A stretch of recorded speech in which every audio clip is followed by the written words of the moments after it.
was a very shy and introverted child.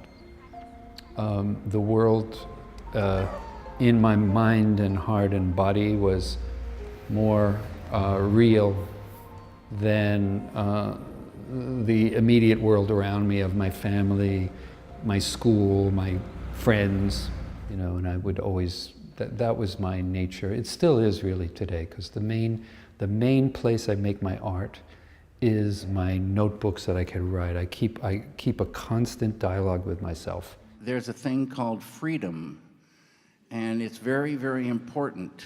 You need to have freedom to do your work. Any restrictions is a sadness, and it can kill creativity. I don't work with preconceived ideas. I never know what will happen.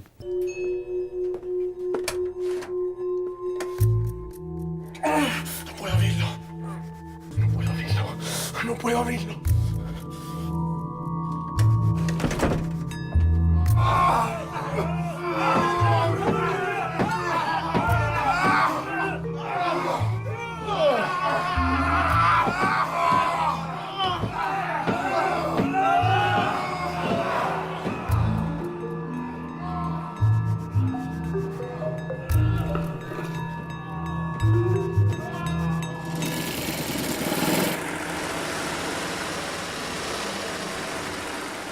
In a way, I can say I haven't had a career, because career means planning and what do I do after that step or so.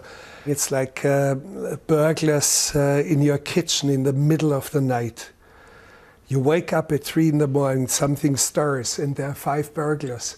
And the one who comes with the most vehemence at you, with an axe in his hand or a knife or a gun. So you have to deal with that one first. And that's how my projects are coming at me. I say the best thing in the world is ideas. There's ideas for everything, and I love to try to catch ideas and catch an idea that I fall in love with. And then I know exactly what to do. Stay true to that idea, translate it to one medium or another.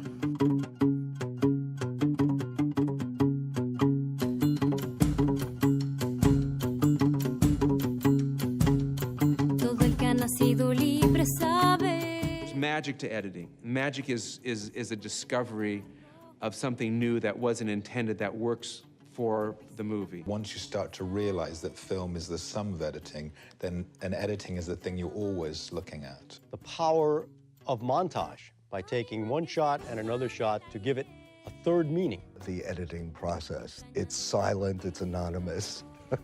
I think editors play a big role with directors in giving them support, making them feel like they can look at something that may have trouble or problems and be comfortable enough so that they can approach those problems. Deutsch.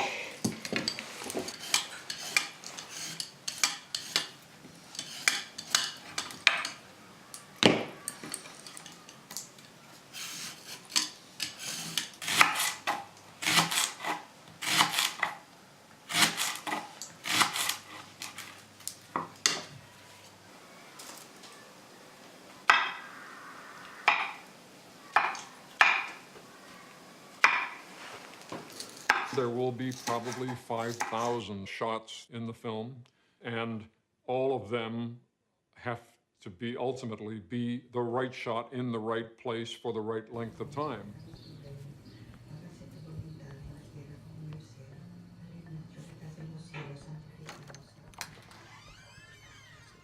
Mom?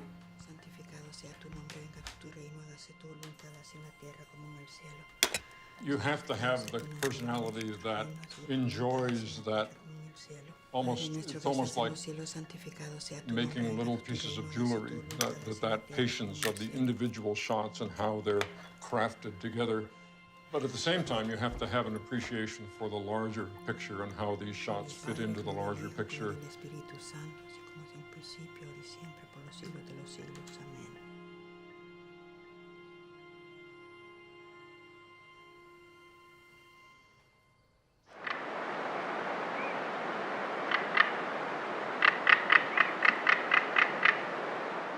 Ideas and messages, when placed in a visual context, can resonate with an audience to a greater extent than language alone.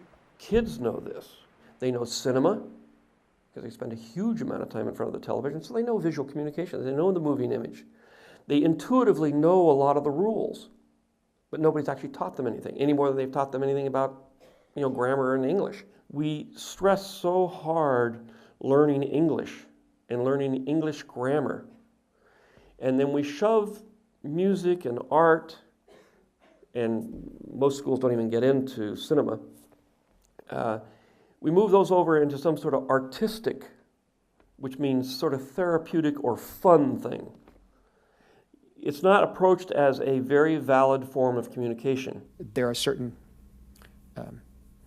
tools you use, and those tools become part of a vocabulary that's just as valid as that vocabulary that is used in literature.